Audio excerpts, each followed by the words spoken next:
Assalamualaikum,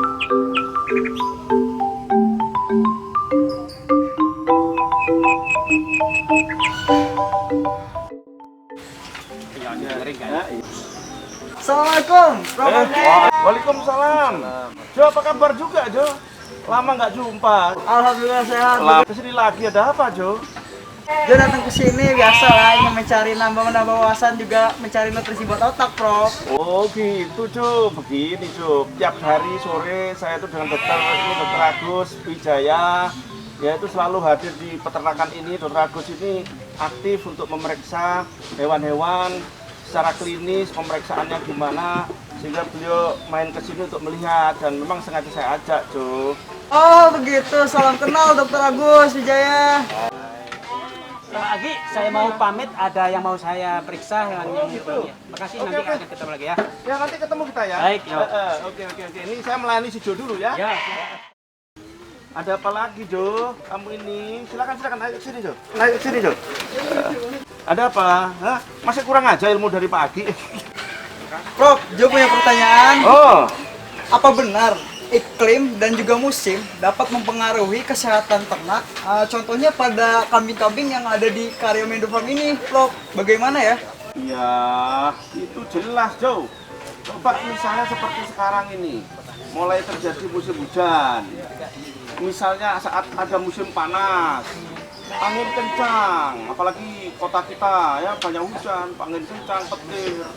Nah, itu menyebabkan temperatur lingkungan kandang, kelembapan kandang itu juga akan meningkat. Nah, ini Jo, kelembapan, temperatur kandang ini akan mempengaruhi homeostasis ya atau termoregulasi dari ternak domba kita, Jo. Di mana termoregulasi itu menyangkut masalah energi yang dimakan ini, rumput ini yang kemudian masuk perut, Jo, itu menjadi energi dia kan, Jo. Nah, dari energi itu panas tubuh itu keluar itu tergantung terhadap kelembapan, angin, dan temperatur yang ada di kandang ini. Mau tidak mau, kalau ini lembab karena banyak hujan, panas, terik matahari, Jo, kebutuhan minum juga meningkat. Dan kalau dia dikatakan stres karena kelembapan dan temperatur tinggi, angin kencang, dia nafsu makan turun. Kalau panas, minumnya banyak, Jo. Nah, ini akan mengganggu kesehatan ternak-ternak kita, Jo. Kira-kira paham nggak, Jo, kamu? Oke, paham, Prof. Mantap. Dokter kamu nih, wah gimana kamu nih? Ya. Prof, lanjut nih untuk pertanyaan berikutnya. Ya. Kira-kira dari struktur kandang ini, apakah juga berpengaruh gitu untuk kesehatan ternak-ternak yang ada di Karyomen Farm ini? Oh gitu, Jo. Pertanyaan kamu berat banget, Jo. Sana, Jo, supaya paham, Jo. Gitu, Jo. Nah, coba kita lihat kandang ini kayak apa, Jo. Ya, kandang ini kamu tahu ketinggiannya, ya itu kurang lebih dari dasarnya itu, Jo. Dasar itu, Jo, dasar kandang ya. Itu ke sana itu kurang lebih 2,5 meter, Jo. Ya, 2,5 meter. Mungkin dengan atas paling atap itu ya 3 meter, Jo. Ya. Nah, atapnya sendiri dari genteng kan, Jo. Terus ada struktur apa itu penyangganya adalah dari kayu. Ya. Lihat juga kandangnya itu individu, masing-masing hewan memiliki kandang apa itu individu ya, terpisah. Betul, Jo. Kemudian di lantainya itu ada sekitar 60 sentian itu, Jo. Sehingga kotoran langsung turun ke bawah dan kering ya, nyerap ke bawah. Tidak boleh ada air mengalir menuju kotoran itu, Jo. Karena kalau ada basah terus bau, Jo. Kamu dengan kondisi kandang 2 meter, kondisi ini bau tidak, Jo? Bau, Bro. Bau nggak? Oh, kalau misalkan terlalu jauh tidak. Tidak kan, Jo, ini. Ini sekarang kan tidak bau ini ya. Oke. Nah, ini coba kita lihat struktur kandang ini genteng. Genteng itu tidak menghantarkan panas ke dalam kandang. Ya. Kemudian coba kondisi kandang yang ada ruangan bebas masuk udara. Ventilasi bagus, Jo. Sehingga kalau ada angin masuk, Jo, selain kecukupan oksigen, ya, hewan-hewan ternak kita. Di sisi lain bau menyengat, kelembapan juga itu hilang di dalam kandang sana. Ya, temperatur pun agak stabil karena panas yang dari kandang itu langsung ditiup oleh angin, ventilasi tadi, sehingga udara di kandang itu stabil menyerupai udara yang di luar ini. Tadi saya katakan, yang pertanyaan kamu yang pertama tuh, masih inget nggak? Iya, ya, tentang iklim. Kelembapan tadi. Iya. Terus apalagi panas. Iklim panas. Nah, dengan kondisi struktur kayak begini, Jo, ya tentu, Jo, kembali pertanyaan pertama mempengaruhi kesehatannya. Coba kalau itu saya rubah jadi seng. Wah, panas banget. Wah, kamu tahu, pintar kamu, lulus kamu, Jo. Nah, terus ini saya sudah seng, terus ini besi semua. Gimana, Jo? Semakin panas kan? Karena besi nyerap panas. Ya. Kemudian ini pendek, kalau perlu nggak usah datar saja itu. Wah, kemudian ini lebih rendah daripada ini, Jo. Air mengalir masuk sana, becek sekali kan, Jo. Nah, itu yang saya katakan. Kamu yakin nggak, Jo? Ini saya cerita struktur kandang, bahan kandang, ya, dan kondisi ketinggian itu sangat mempengaruhi, Jo, kesehatan. Paham nggak? Awas jangan tanya lagi loh kamu, nggak lulus loh kamu nanti. Oh, pantas. Oke, Prof, setelah penjelasan Prof tadi tentang kandang, Jo masih punya pertanyaan nih. Kan para kambing-kambing itu atau domba itu butuh makanan tuh. Bagaimana ketersediaan hijauan pakan dan juga makanannya untuk dalam area kandang, apakah itu berpengaruh pada kesehatannya juga, Prof? Oh gitu, Jo. Baik, kalau begitu langsung, Jo, kita ke sana ya. Ayo kita untuk melihat ketersediaan hijauan nih, Jo. Nah, gini, Jo. Ini rumput kan, Jo? Iya, Prof. Nah, rumput ini harus disediakan secara cukup di kandang kita ini untuk memenuhi setiap harinya makanan dia untuk energi, Jo. Ya. Nah, ini ada perbedaan, Jo, antara musim hujan dan musim kering. Kalau ketersediaan musim hujan pastinya kan buahnya itu rumput. Iya. Wah, melimpah, Jo. Banget. Ya, di sekitar rumah ini juga banyak diambil. Ini enak hijau royo-royo begini, Jo. Seger, ternaknya mau. Nah, bagaimana kalau itu musim kering, Jo? Wah, susah banget kayaknya sih, Prof. Nah, makanya itu, Jo, begini caranya, Jo. Yang jelas setiap hari sampai dalam siklus setahun, Jo, itu masalah musim. Ya, kita jamin ketersediaan hijauan pakan ini ada cukup. Ketika musim kering, ya walaupun sulit di luar sana mendapatkan rumput, kita harus menyiapkan, Jo. Banyak teknologi yang bisa menyiapkan hijauan ini ketika musim panen buahnya itu kita stok, kita konservasi rumput ketika musim panen raya.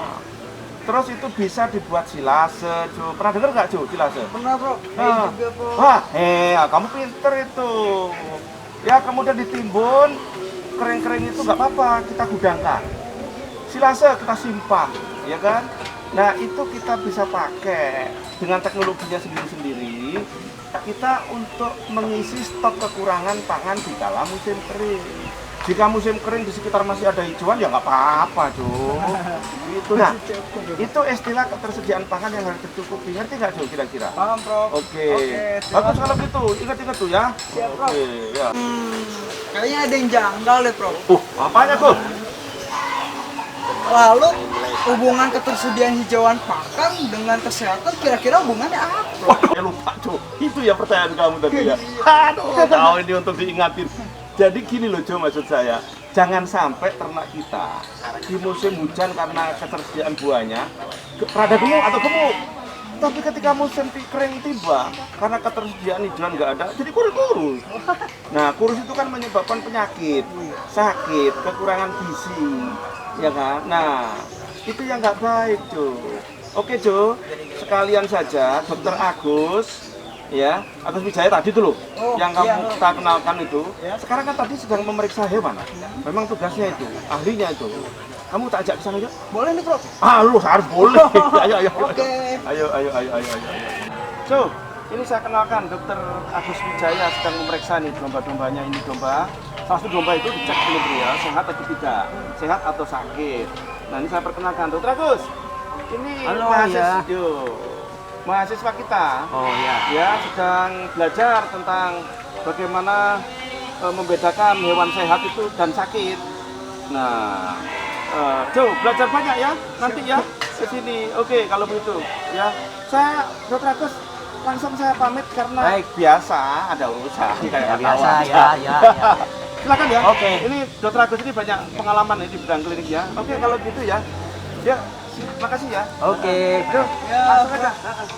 Ya, Jo, gimana ini? Saya kebetulan sedang meriksa kesehatan domba yang ada di depan kita ini. Atau ingin ketemu kita, mau ada pertanyaan apa lagi? Oke dok, perkenalkan saya Jo, ingin bertanya tentang kesehatan hewan dan seputarnya ya. Kira-kira bagaimana sih kita mengenali penyakit secara umum dalam perkandangan pada hewan itu sakit atau tidaknya ya dok ya? Oke. Jadi, Jo, tolong perhatikan ya, dalam meriksa ternak atau hewan, baik itu domba, kambing, sapi, dan sebagainya. Sebagai orang awam saja kita bisa dengan mudah mengenalinya. Sebetulnya ada beberapa cara untuk mengenali ternak atau hewan kita, domba dalam hal ini misalnya sehat atau sakit. Nah, ada beberapa cara dengan melihat, dengan menggunakan matanya namanya inspeksi, ataupun dengan cara meraba namanya palpasi, atau dengan cara mendengarkan. Itu ada metode-metodenya. Tapi sebagai orang awam kita dengan mudah bisa mengenali bahwa ternak kita itu dalam kondisi sehat atau sakit. Bagaimana caranya? Di antaranya adalah dengan melihat secara keseluruhan tingkah lakunya saja. Tapi untuk masalah tingkah laku kita tidak bisa dalam kondisi seperti ini melihat alamiahnya. Oleh karena itu kita hanya bisa melihat paling tidak. Pertama adalah kita coba, mungkin Dokter Adi mengambil rumput untuk mencoba melihat nafsu makannya. Nah, bisa ditawar. Kalau memang ditawarkan dia langsung nafsu makan, berarti nggak ada gangguan di nafsu makan. Itu salah satu ciri dari hewan yang sehat. Kalau hewan sakit mungkin dia nggak akan nafsu makan. Ah, betul. Kemudian cara berdiri, mungkin secara dengan mata saja bisa kita lihat berdiri dengan keempat kakinya. Ini salah satu contoh bahwa ternak itu kondisinya nggak ada pincang dan sebagainya. Nah, kalau cek jalan ya mungkin agak repot ya. Paling tidak cara berdirinya juga di tempat makannya juga bagus. Kemudian kebersihan dari misalnya alat pembuangan ya, anusnya bersih. Ini adalah satu contoh ternak yang sehat. Kalau yang nggak sehat, kita lihat di daerah sekitar anusnya akan kotor, misalnya dalam kondisi diare, mencret, itu adalah satu tanda gejala penyakit. Ya, selain tingkah lakunya yang mungkin dia ketakutan atau lemas, itu juga satu contoh memeriksa hewan itu kondisinya sakit atau tidak secara awam. Ya. Kemudian untuk lebih jauh bagaimana? Itu yang secara umum barangkali itu. Lanjut dok, kira-kira untuk pemeriksaannya sendiri itu kira-kira kita bisa melakukan apa saja ya untuk mengetahui sehat atau tidaknya suatu ternak itu? Oke, jadi untuk melakukan pemeriksaan lebih jauh lagi, kita memerlukan beberapa cara. Di antaranya mungkin Dokter Aditama akan coba memperagakan ya, bagaimana untuk ngecek contoh. Ini jantung bisa dilakukan dengan menggunakan stetoskop seperti yang dikatakan oleh Dokter Aditama. Nah, ini diletakkan diafragma dari stetoskop ini di bagian dari daerah jantung. Nah, caranya untuk memudahkan bahwa mendapatkan daerah jantung, ini kaki sedikit agak kita tarik ke depan supaya kita mendapatkan letak denyut jantung yang kuat. Nah, kita hitung per menit berapa kali. Itu kita dapatkan data untuk parameter denyut jantungnya. Nanti kita bandingkan dengan hewan yang sehat bagaimana. Kemudian kita juga bisa dengan mengukur suhu tubuh dengan menggunakan termometer. Dokter Aditama akan memperagakan ya. Yang kita gunakan adalah termometer digital. Dengan mudah kita akan mencoba mengukurnya. Ini salah satu contohnya adalah mengukur di daerah anus ya, rektumnya terutama yang akan kita fokuskan untuk pemeriksaan. Kita coba cek berapa suhu yang kita dapatkan. Nanti kita punya standarnya, normal apa tidak ya. Nah, seperti ini kira-kira. Tidak dalam 2-3 menit sampai dia udah bunyi biasanya, dia akan kita bisa dapatkan datanya. Kemudian juga kita selanjutnya selain pengukuran suhu dengan menggunakan kita juga bisa memeriksa hembusan nafas ya, pernafasan per menit berapa kali. Ini bisa dilihat kalau di ternak ruminansia seperti kambing domba ini ada kembang kempis bagian toraks dan bagian abdomen ya, toraks dan abdomen. Kembang kempisnya sekali kembis itu kita hitung 1 kali dalam waktu 1 menit berapa kali. hembusan itu. Jadi ada istilah inspirasi dan ekspirasi ya. Waktu udara masuk kita sebut inspirasi, waktu keluar ekspirasi. Nah, sekali hembusan ya keluar dan masuk kita tunggu 1 kali dalam 1 menit kita dapatkan berapa kali. Dan kita akan hitung dalam 1 menit itu kita mendapatkan berapa. Kita bandingkan dengan hewan lain. Nah, itu caranya untuk mendapatkan data-data fisiologi normalnya ya. Mungkin lebih jauh bisa tadi misalnya akan mencoba untuk mengukur denyut nadi. Biasanya di bagian arteri femoralis di bagian medial. Coba Dokter Adi untuk memperagakan. Nah, ini di bagian medial. Nah, ini Dokter Adi mencoba memperagakan memeriksa denyut nadi melalui arteri femoralis. Denyutannya yang ada di bagian medial dari paha, nah, akan didapatkan ya. Bagian medial paha sini ada denyutan yang akan dirasakan berapa kali per menit. Ini akan bisa didapatkan datanya. Nah, data yang akan didapat nanti bisa dibandingkan dengan range normalnya untuk domba itu berapa misalnya. Ya, seperti suhu tubuh juga range untuk normal domba misalnya antara 8,5 sampai 40. Ya, setiap spesies hewan itu beda-beda. Ya, untuk hewan besar seperti sapi dia akan lebih rendah biasanya suhunya dibandingkan hewan kecil. Karena batas basal metabolisme rate-nya kalau hewan besar lebih rendah dibanding hewan kecil. Yang menyebabkan daya suhunya untuk hewan besar lebih rendah dibanding hewan kecil karena lebih banyak gerak di sini. Maka proses metabolisme semakin lebih cepat. Oke Dok, setelah semua penjelasan yang cukup rumit dan juga panjang, mungkin ini pertanyaan penutup dari John nih. Oke.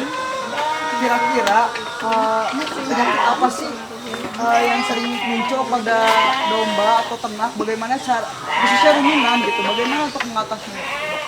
Oke, ya. Untuk sesuai dengan tadi sudah sedikit dijelaskan oleh Prof. Adi ya terkait dengan ketersediaan pakan berkaitan dengan musim itu sangat erat hubungannya dengan kejadian penyakit yang ada pada ternak baik itu domba, kambing, ataupun sapi. Nah, terkait dengan ketersediaan pakan tadi, kalau musim penghujan satu contoh ya, tadi banyak kita dapatkan rumput yang mudah-mudahnya. Tetapi caranya harus benar dalam mengambil rumput, karena dengan mengambil rumput yang begitu banyak, kadang karena lahap kalau diberi ternak itu dengan mengambil dari lapangan, bukan saking senangnya ya, mungkin hijau dan sebagainya, itu juga salah sebenarnya.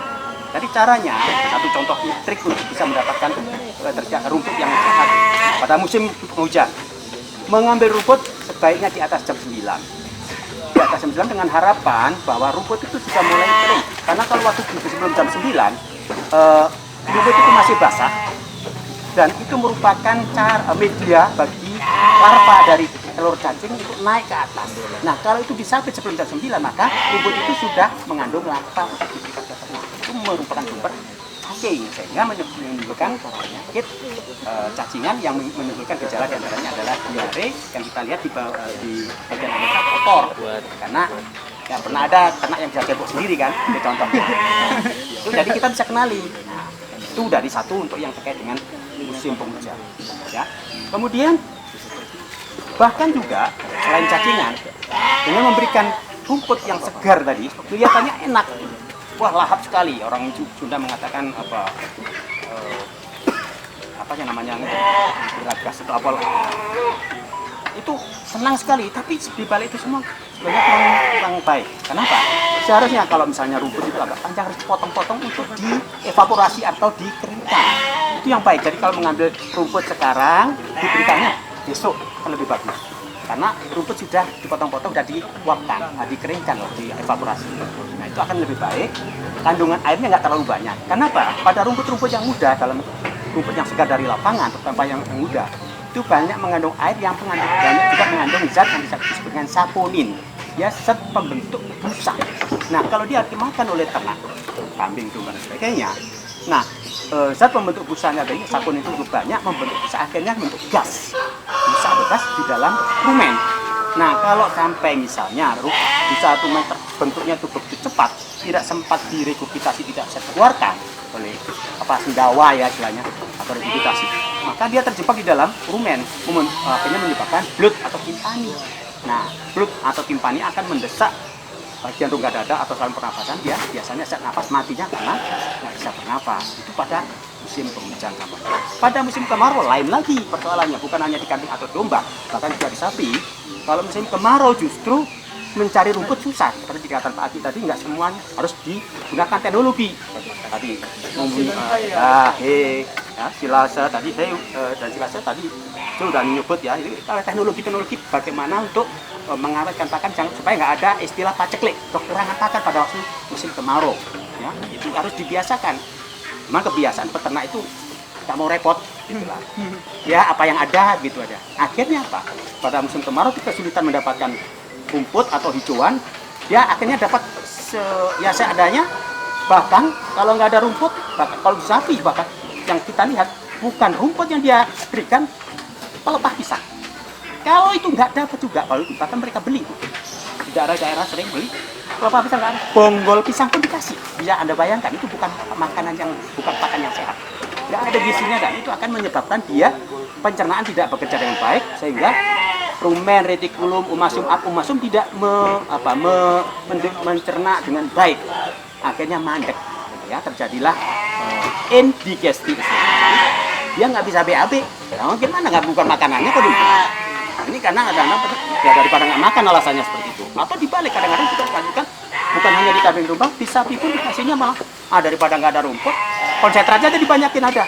Nah ini juga akan menimbulkan penyakit lain. Kalau di ternak domba, kambing mungkin relatif lebih sederhana. Di sapi, lebih perah terutama, yang kurang banyak exercise, kurang banyak gerak, maka muncullah penyakit yang disebut dengan LDA atau left displacement of apomasum, artinya putaran apomasum, yang dia akhirnya menyebabkan terperangkapnya udara di dalam apomasum dan juga bisa BAB dan sebagainya. Sehingga ini kejadian-kejadian pada musim kemarau, ya. Selain juga kalau tadi musim dengan ketersediaan pakan ini sangat erat hubungannya dengan kejadian penyakit. Musim kemarau penyakitnya apa, musim penghujan kemarin penyakitnya apa. Jadi semua sangat terkait. Maka yang penting adalah buat peternak membiasakan diri menyediakan rumput baik itu musim kemarau ataupun musim penghujan dengan cara yang benar dan baik dan benar maksud saya. Ya. Kalau kemarau jangan sampai dia paceklik, ya harus digunakan teknologi pengawetan pakan ya, supaya dengan silase, amoniasi dan sebagainya. Teknologi yang sebetulnya sederhana, tetapi membuat kita lebih enak memberikan mempertahankan ketersediaan pakan untuk ternak atau jumlah. Kayak itu, Bu. Oke, mantap sekali dari Dokter Agus ya. Penjelasannya cukup panjang dan lengkap tentunya ya. Mudah-mudahan kegalauan-kegalauan dari mahasiswa sendiri yang belajar dari TKTP ini bisa hilang ya. Oke. Gimana, Jo? Prof. Adi.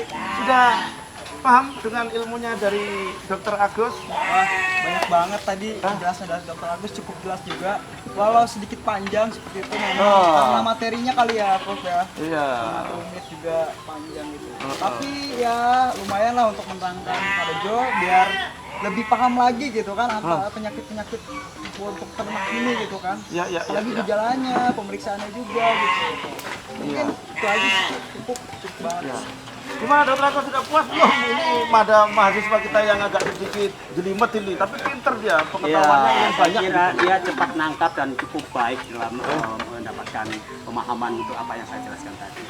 Itu anak sekarang berapa pinter ya anaknya. Oh gitu ya. Selamat Jo, dipuji oleh Dokter Agus Wijaya ini, nggak sembarangan nih kau ya. Oke, kalau gitu saya ini buru-buru juga mau ada urusan gitu. Biasalah orang tua ini ya. Saya juga ada keperluan yang mesti harus saya kerjakan ini. Kalau gitu kita pamit aja ya. Oke, selamat ya sukses ya kamu. Salam kesehatan teman-teman. Ini terima kasih dengan Dokter Aditama juga tadi. Oh, Dokter Aditama ya. Oke. Dengan ya wes. kita ya. Oke. Assalamualaikum.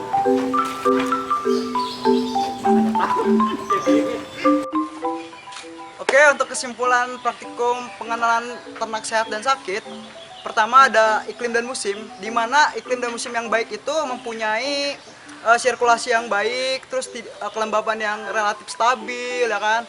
Lanjut juga ada struktur kandang. Struktur kandang itu yang baik itu mempunyai genteng seperti yang ada belakang saya ini, kemudian tingginya itu bisa mencapai 2,5 sampai 3 meter. Kemudian untuk lubang pembuangannya itu bisa sampai 60 cm. Standarnya kira-kira minimal seperti itu. Kemudian untuk ketersediaan hijauan dan pakan itu harus memenuhi. Kita juga harus pintar-pintar dalam memilih dalam musim, misal contoh musim hujan, produksi hijauan itu akan melimpah sehingga rumput-rumput akan bertumbuh sangat besar. Nah, untuk dari itu untuk antisipasinya untuk dalam musim panas yang dimana hijauan relatif sedikit, itu lebih baik kita menggunakan teknologi seperti silase ataupun hay. Oke. Selanjutnya untuk materi yang pengenalan sakitnya yang sudah dijelaskan oleh Dokter Agus. Itu untuk pengenalan secara umumnya kita mengetahui dari cara ternak berdiri, cara ternak makan, kemudian dari mata, dari lubang anusnya seperti apa, sehat atau buruk, seperti itu. Kemudian untuk cara-cara daripada pengecekan sendiri lebih mendalam bisa diukur denyut jantungnya, nafas, seperti itu, status fisiologis seperti itu kira-kira. Kemudian yang terakhir ada beberapa penyakit yang sering terjadi khususnya pada hewan ruminansia, yaitu di mana ruminansia bisa mengalami kecacingan. Kemudian juga ada saponin, kemudian juga ada usus sembelit atau albumasum tersembelit seperti itu. Kemudian susah buang kotoran seperti itu. Penyebab-penyebab itu seperti cacing contohnya, dia itu disebabkan oleh rumput yang diambil pada sekitar jam 9 pagi. Karena kenapa? Telur cacing yang di dalamnya itu akan tumbuh seperti itu. Itulah yang akan menyebabkan kecacingan, resiko adanya kecacingan pada ternak ruminansia. Kemudian selanjutnya dari yang sudah disebutkan, ada penyakit yang susah buang air besar, itu disebabkan oleh pemberian hijauan yang kurang baik. Seperti contohnya, kita harusnya sebuah ruminant itu diberikan rumput yang segar seperti rumput gajah ataupun brahiyahia seperti itu. Malah kita diberikan seperti gedebong pisang, itu tidak baik karena memiliki serat kasar yang tinggi sehingga ternak kesulitan untuk mencerna makanan tersebut. Kemudian yang saponin sendiri tadi sudah disebutkan, itu terjadi dari larva cacing ya. Itu adanya di dalam musim penghujan. Disarankan kalau jika musim penghujan memberikan ternak itu mengambil rumputnya di atas jam 9. Oke. Mungkin kira-kira gambarannya seperti itu untuk kesimpulannya. Kurang lebihnya mohon maaf. Sekian dari saya. Assalamualaikum. Dadah.